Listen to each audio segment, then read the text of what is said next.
I mean, we'd love to get into Quebec. so We have lots bad. of people in Quebec that drink our beer currently, especially, I mean, Gatineau, I can almost I throw a can use baseball a across the river, slingshot. right? And, I can slingshot a beer to people in Quebec, and but I so, can't and sell a lot it of the there. people come over. We'd love to be able to service the Quebec market. It's the way the laws are. The way crazy. the laws are obviously complicating. But for us, doing the Ontario expansion's like hitting the easy button right now because it is. distribution is a real pain in the ass. Yeah.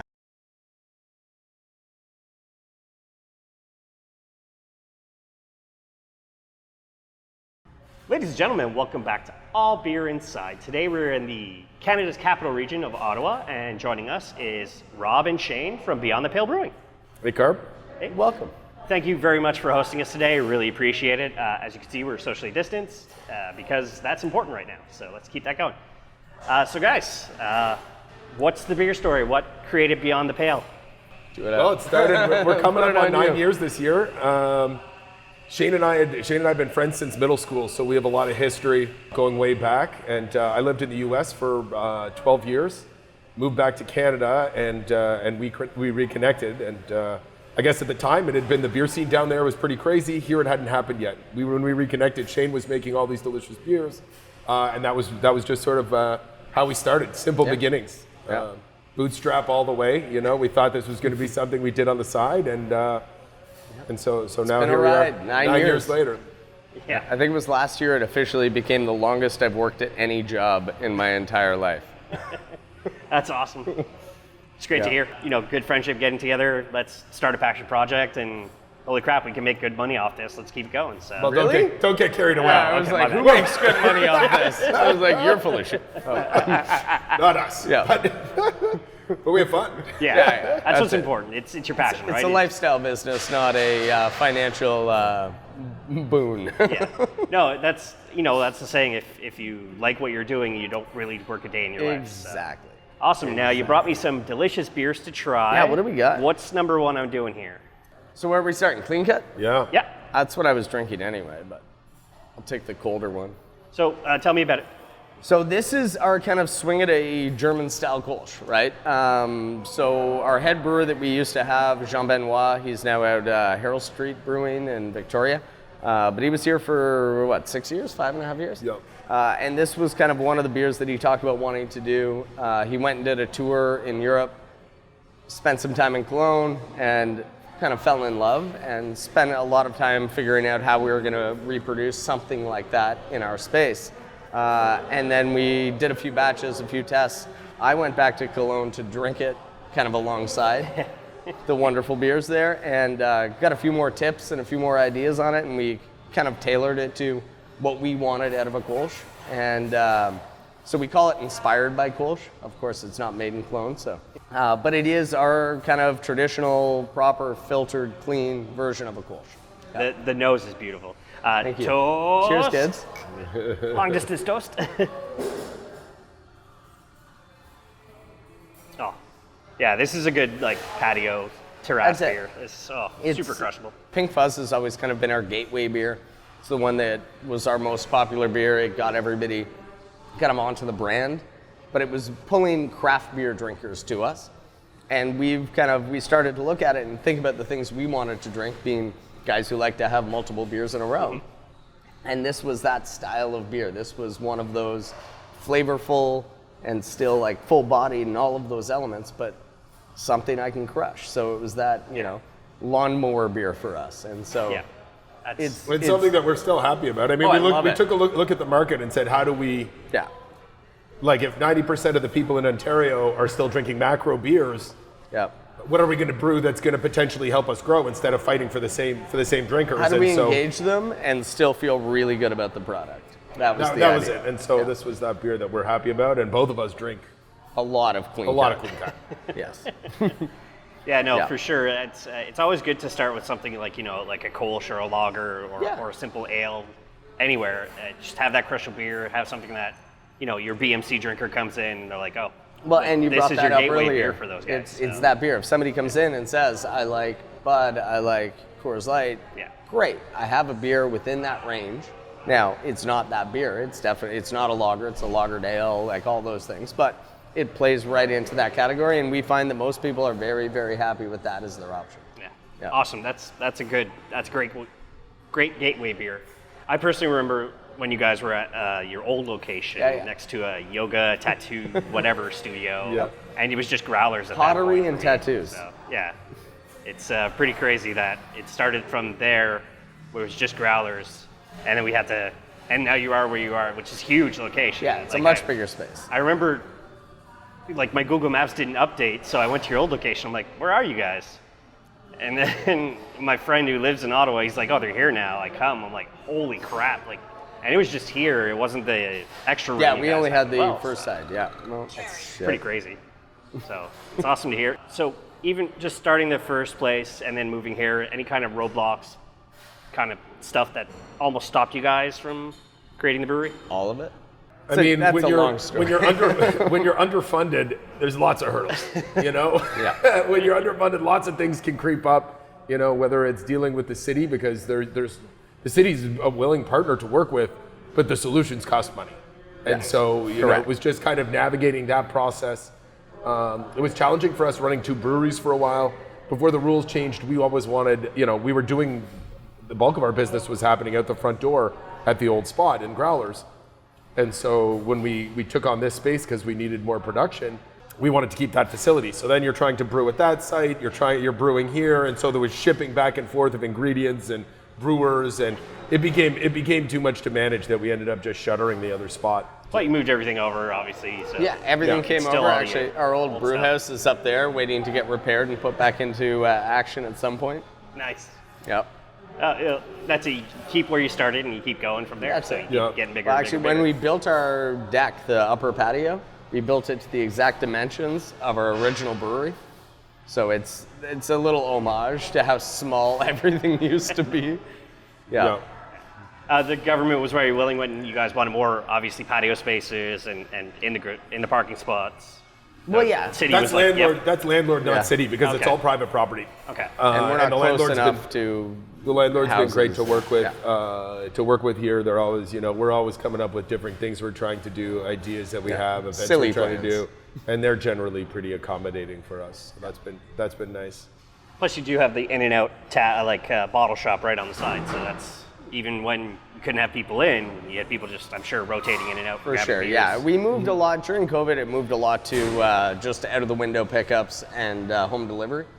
But that shop we've had running for a few years, and yeah, it's nice just to have that kind of retail presence, even if we can't have people inside. Yeah.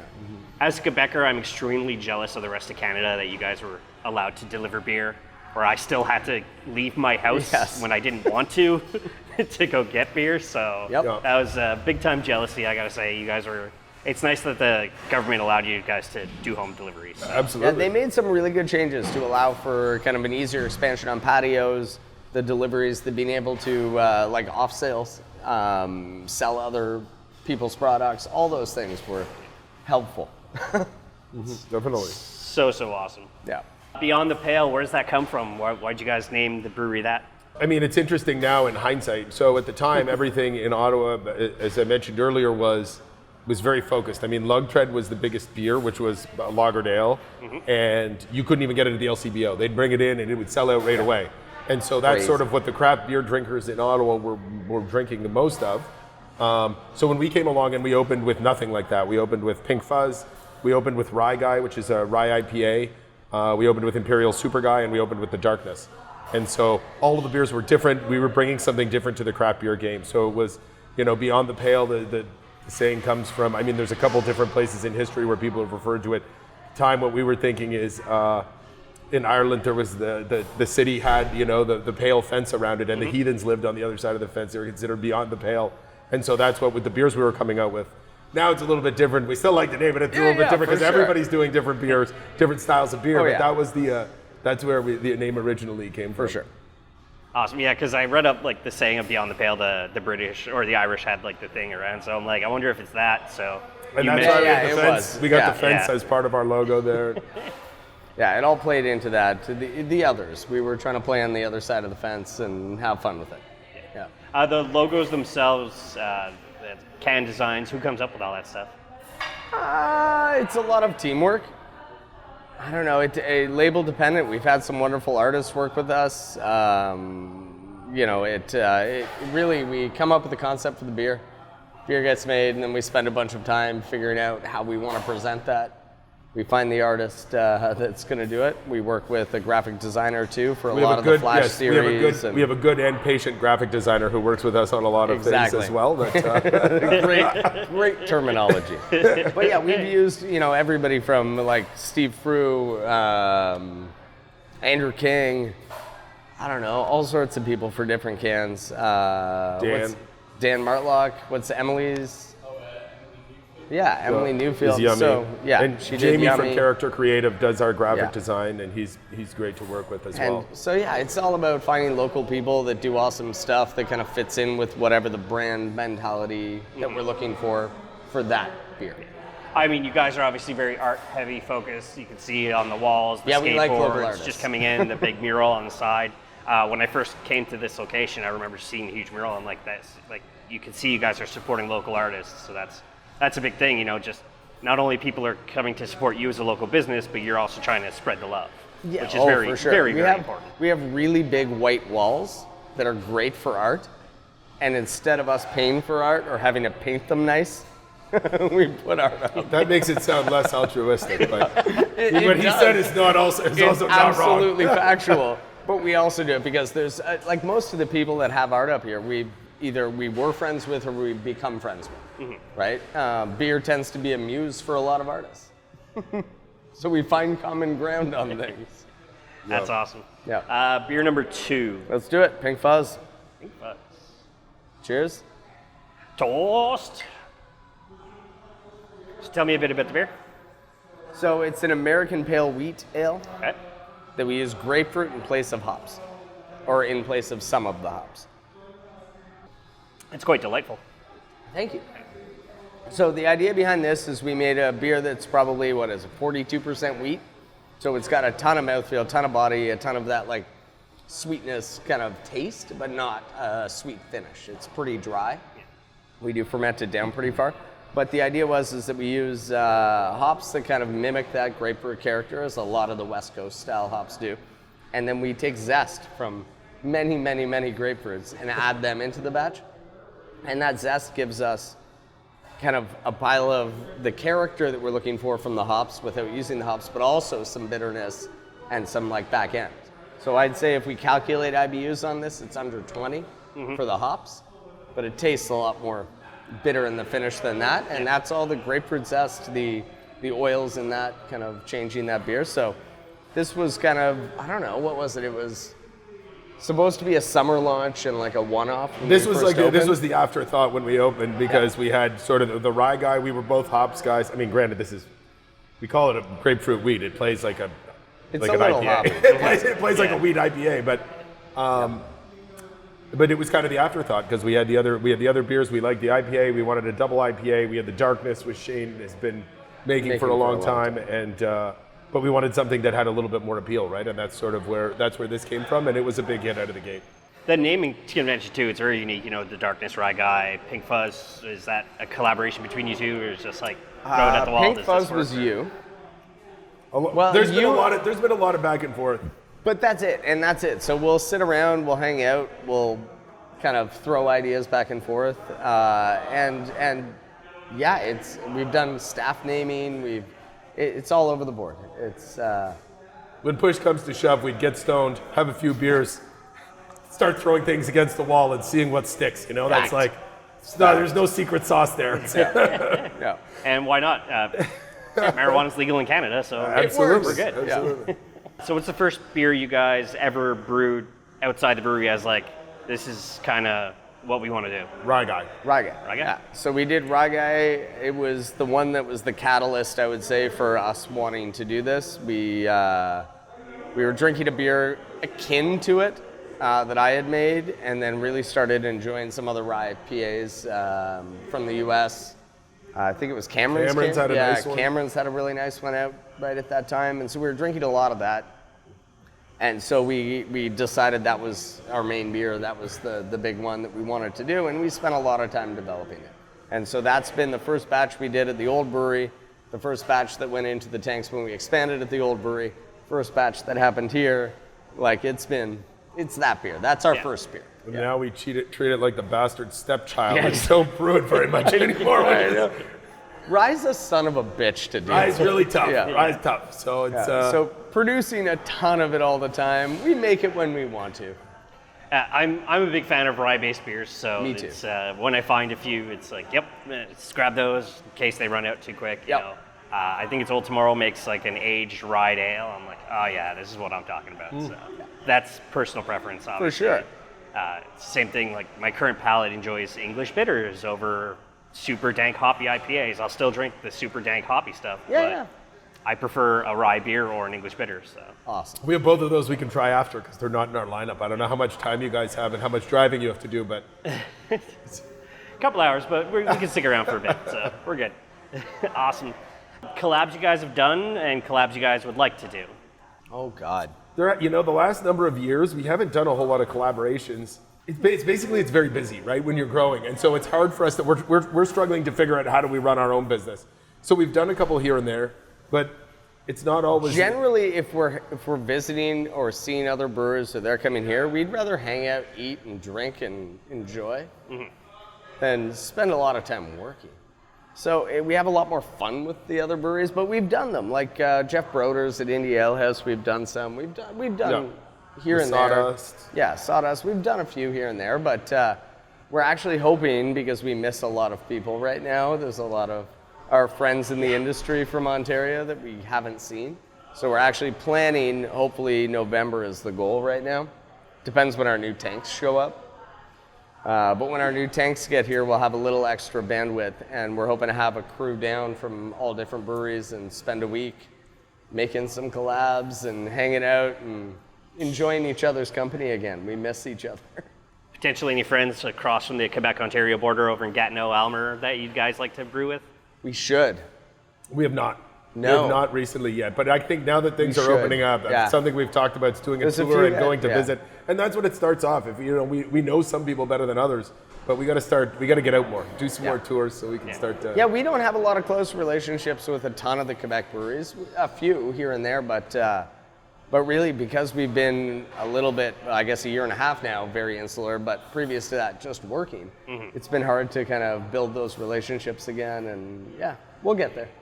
Well, it's wild now. I mean, look what I don't know if you guys saw what Third Moon did. It was like a 5-brewery collaboration. Yeah, that's amazing. It was all done on like Zoom, and they shipped each other ingredients. It's crazy what, with technology we have now, what we can do. I mean, this show stayed alive during the pandemic because I would interview influencers who, we don't have to meet up in person. Let's grab a virtual beer and let's talk beer. So.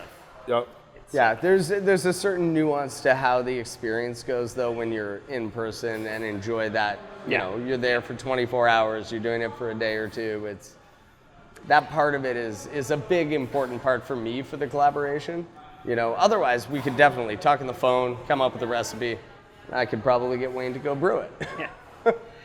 But that's not what collaborations are for us. It really has to be, let's get together, let's come up with a plan. I've seen a couple in the U.S. and a couple we've done, I know in Quebec. It's have you been approached by any beer Instagram influencers to possibly collab on a beer? I don't know. Have we? Yeah? Maybe? No? I don't know. Yeah.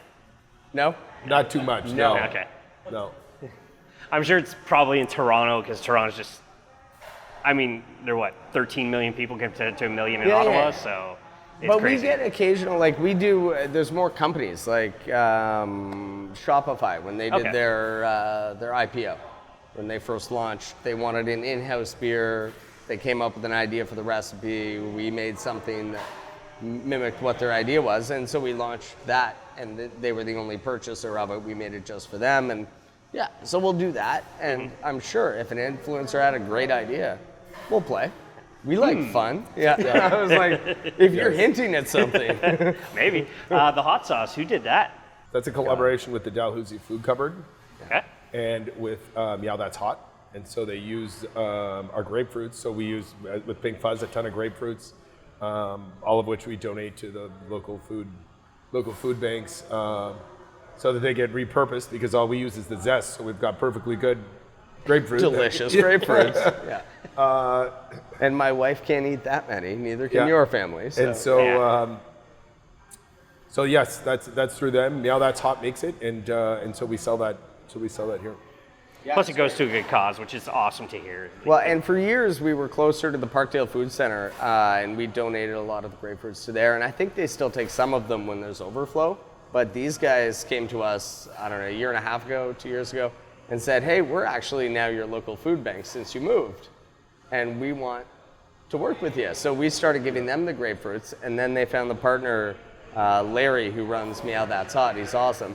And he started doing this sauce and donating most. He's basically taking ingredient cost on it, which we're eating most of, and taking the rest for charity. And then we've actually moved on now. They're making soap and salsa and something else with different companies in Ottawa. And just to use the grapefruits, and we do Orange is the New Pink, which is a version, orange version of the Pink Fuzz. And so the oranges, they're now going out and they're doing stuff with that. And yeah, it's great. Yeah. We're not going to use them. I'd rather somebody else make value. Well, I'm assuming a farmer comes to pick up your spent grain as well, so it's all like a great big circle when you think about it. And we actually just got a cow from him. Yeah. It's fantastic.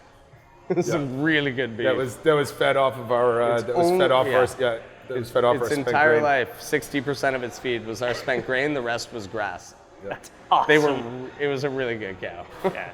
Oh, I remember hearing, I did the Bose tour like a decade ago, and they're like, yeah, our spent grain goes to a farmer, and the pigs eat it, and then we sell the pig here. And they're like, now we don't want to say our pig is extra delicious, but I'm like, it super is. Now I got to buy the sausage and the bacon. So, what's beer number 3 I'm doing here? Aromatherapy. Okay. Cheers again. Toast.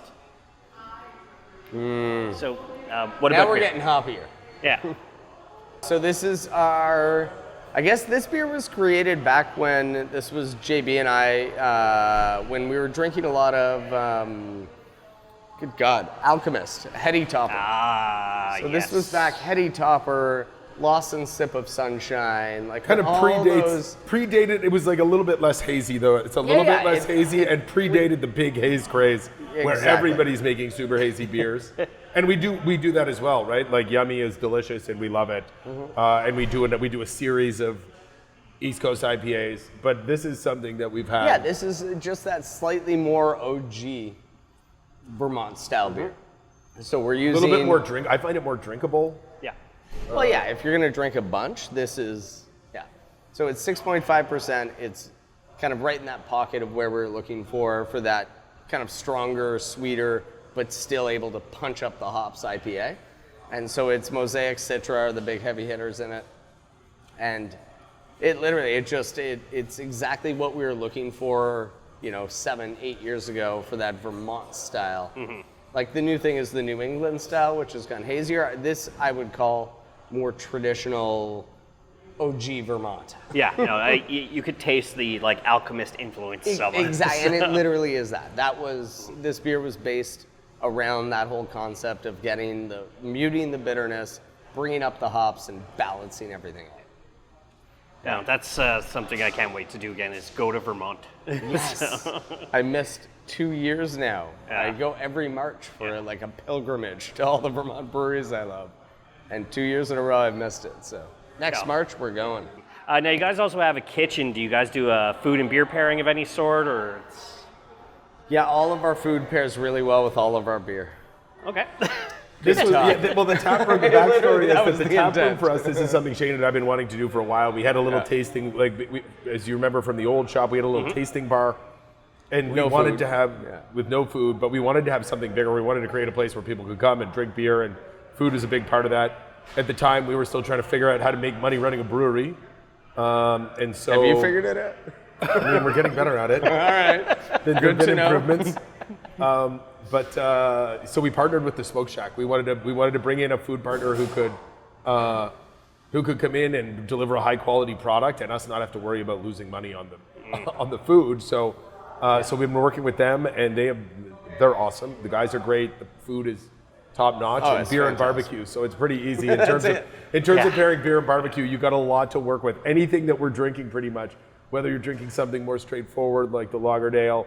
IPAs go well with barbecue, and stouts go good with barbecue. Like you got a lot of flexibility there for us to Really is. to work with. It's a perfect pairing, like beer and barbecue. It is. There's a reason that's known as a thing. And so, yeah, for us, it was a no-brainer. We love the guys who run Smoke Shack. We had them in as like a kind of a guest restaurant, I guess. I don't know. What At the beginning? At the very beginning, and it was a perfect fit. They were nailing it. We worked well with them. So we made them a semi-permanent thing for a bit. And then eventually when this expanded and we decided to open a full taproom restaurant, we built them a giant kitchen and now they're here. That's amazing. I love hearing that. So it's like I said, this show is about support local, and you guys are like, let's bring in local. It's not just buy beef from wherever that might be like full of whatever preservatives and all that other crap. It's bringing like the real smokehouse experience. And that's it. And we have 2 beautiful smokers out back, and yeah, it's even a couple of smokehouse restaurants in Montreal. They stick exclusively to local craft beer as well. So that's awesome. You got to keep that going. So. Yeah, it's a model that works. People like it just makes sense. Like beer and barbecue, man. Yeah. Every day. No, it's. I mean, there's a few Instagram accounts that we follow that we've interviewed, and I mean, the guy has like the $2,000 Traeger smoke thing, and I'm just looking at his Instagram, and I'm like, dude, I would be so much fatter if you were if you lived right near me and shared your food with me. I would be 350 pounds. I'm working on it. Certainly a challenge. I'm not gonna lie. That that you got that little Rob button. I order whatever I want. And I hit the Rob button, and then there's all the food I want. Piles of meat coming from the smoker out back up front every day, and you just kind of. You got wing day. You got rib day. You see when the fresh chicken. Like it's not easy. No, not in any way. So we eat. Yeah, I have a friend who works at a smoke, and every time I order, he's their sous chef, and it's only when he's there. But I order, he's like, "Oh, hey, carp. So here's a little more." Yeah. The extra bonus meats. So, an extra rib, an extra little bit of brisket. So that's great. What's beer number 4 I'm doing here? We're doing Darkness. Cheers. Toast. So this is our Oatmeal Stout, 5.6%. We've had it since day one. I would call it dry stout. It's definitely not sweet. There's not a lot of that like kind of big, thick finish to it. It cleans up pretty well. It's a great summer stout for that reason.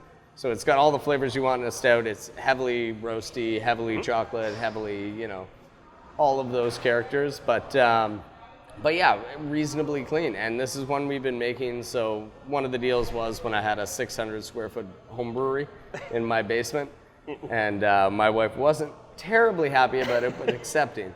This beer had to be on tap all the time if I was going to be allowed to maintain brewing. And so this beer is probably one when we opened that I had done the most batches of and done the most testing on and experimentation on. And so yeah, we've had it since day one. It's a big hit and we love it. It's our stout. Yeah.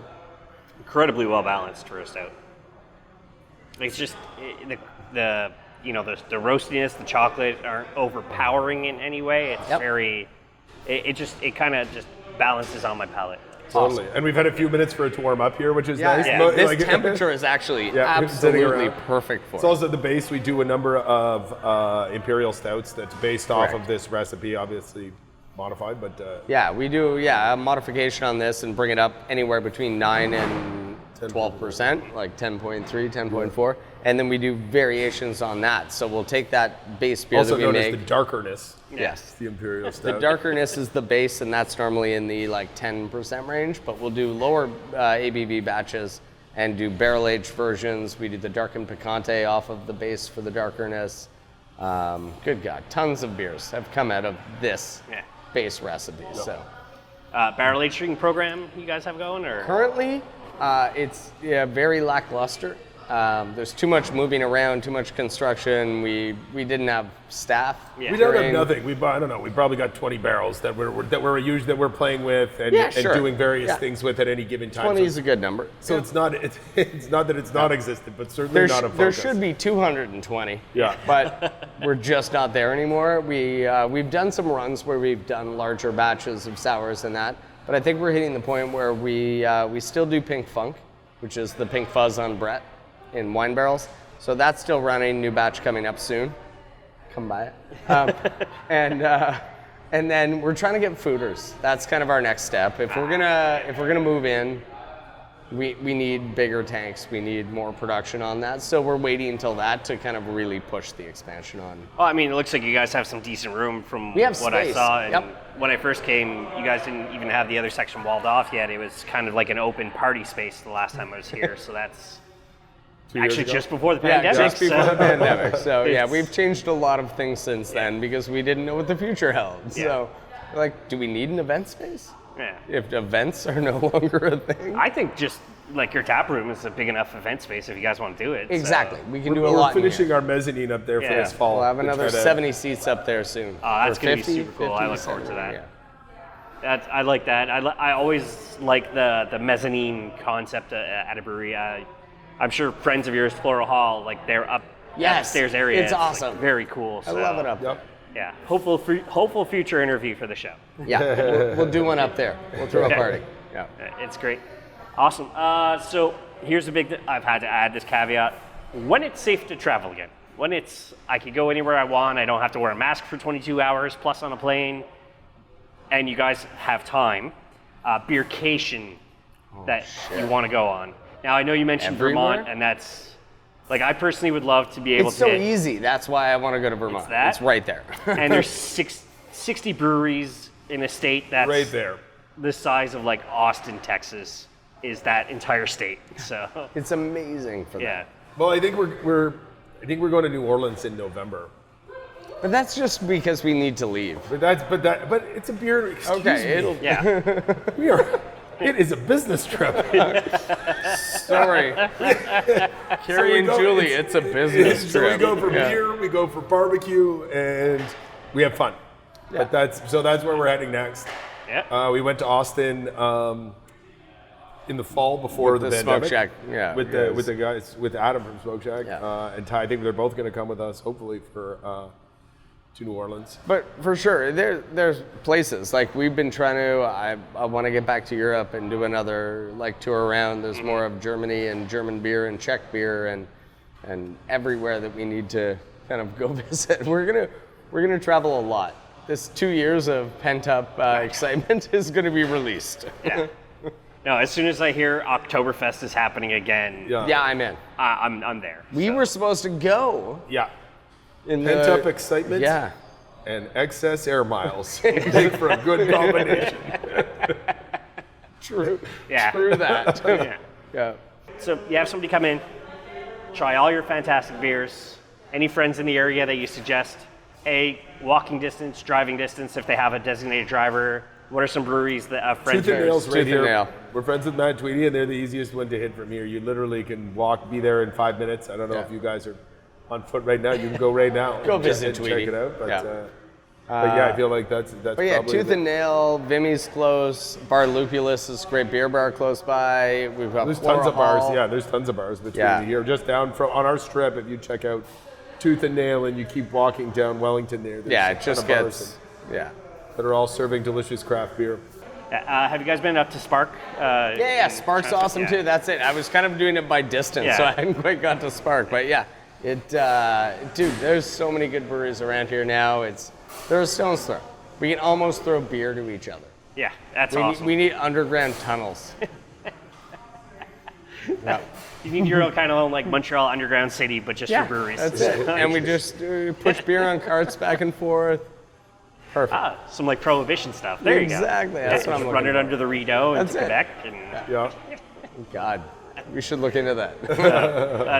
we'll cut that out. Yeah. So what's next for Beyond the Pale as the brand? We just started moving more product into Toronto. You know, we've been the last couple of years, we've gone through various levels of focus. The latest thing for us over the last couple of years, we've been trying to figure out how do we finish our tap room, and so we're almost there. Obviously, the mezzanine's going to be a part of it, but we've, over the last number of years, we've been working on that. Also, expanding into Toronto is something that's, been on our minds that we're starting to finally invest money into doing that. Yep. So those things. We're excited to get a new canning line in the next year. Whenever we can pay for it, man. Whenever we can pay for it. So, I'll take it tomorrow. You got the money? Just got to exchange those air miles into cash. Dude, if that works. It doesn't work that well. Yeah, They never give you a worked. good rate on the cash exchange with those air miles. Turns out canning line suppliers don't take air miles. It's terrible, but No, that's awesome. And here you guys are in Toronto, and that's a big market when you think about it. It is, and it's a market that we've kind of flittered with. We've been in there occasionally, had a few bars, we've sold some beer, but we've never really had the production or the ability to get kind of into that market realistically. And now as we're upping, and of course our tanks are friggin' late. We have new fermenters and bright tanks that are paid for, that are ready and sitting in China. They've been there waiting to go, and the guy came back and just said that the shipping went up by $11,000. Oh, Only 11? I thought it was more, yeah. Well, it's more altogether. It's more now. It's over 20 altogether, but it's like 11 additional. Yeah. So we sent him more money, and I just heard back from him yesterday. I was like, so about those tanks? He's like, yeah, shipping broker's still trying to figure out when he could get a container to send it to you. So anyway, that was part of our kind of move to Toronto. We were trying to get into more bars, a few more LCBOs and that side. And so when the new tanks come on, we'll be able to focus a little more on that side, but it's a capacity issue at this point. Yeah. We have space, but not the fermenter space. Yeah. So if you guys are able to, let's say, ramp up production enough, and we have silly beer laws in Canada that need to be resolved, but could you see yourselves being in Quebec at some point, or in Maritime? We'd love to. I mean, we'd love to get into Quebec. So we have lots of people in Quebec that drink our beer currently, especially, I mean, Gatineau, I can almost throw a baseball across the river, right? I can slingshot a beer to people in Quebec, but I can't sell it. And a lot of the people come over. We'd love to be able to service the Quebec market.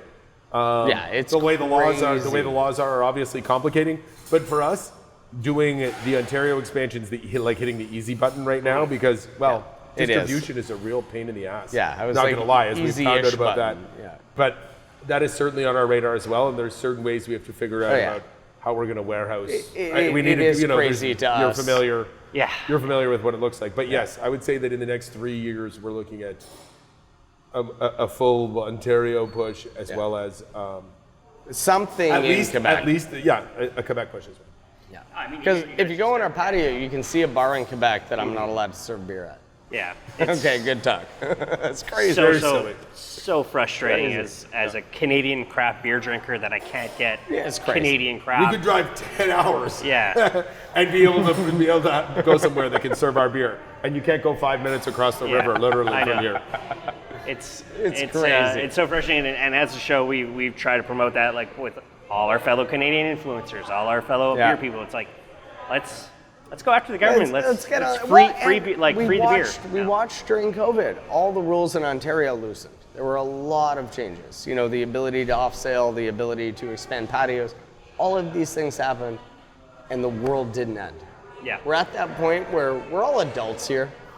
We're all doing this with the best of intentions. Fair enough.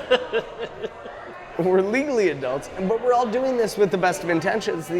We're not going to burn this city down if we're able to sell beer in Gatineau. Yeah. It's foolish. It's something that, I look at the U.S., I go to Vermont, and I'm able to get beer from California. It's like, yeah, they have a whole different. Yeah, they have a different system. It's possible. Yeah. They have a whole different system. It's It's hard when you have different governing bodies, right? Ontario is very entrenched with what they're doing, and Quebec has their own governing bodies, and having that like if we're going down the rabbit hole, it's a taxation game. Yeah. All right. If we want to get there, it's a taxation game. Imagine the easiest thing you guys would have to do is make bilingual labels. And that's it. Yeah, but that's fine. I think most of ours are bilingual already. Yeah, it sucks. But it's what we got to get used to. I know. Or I'll push for a change. Yeah. Let's fix this. Yeah. Anyways, I look forward to you guys when I visit Toronto next to grab some beers when I'm out there too. Awesome. So I really look forward. I have no other questions. I really appreciate you guys taking time on your schedule to talk to us today. Let the viewers know where they can find you guys. We're at 250 City Centre Avenue in Ottawa, Bay 108. Right across the bridge for anybody in Gatineau, as we should draw attention to. But we're right in the heart of the city, and love to have everybody come down, spend some time in the tap room, or grab beers from the bottle shop. And social media? BTP Brewing is the Instagram Go there, and you'll Twitter. find it. Yeah. We're on Facebook as well. Yeah. Perfect. So we're going to add all that in the show notes. As for us, we're allbeerinside.com is the website. Add All Beer Inside on all social media. And as I say at the end of all episodes, drink craft, not crap.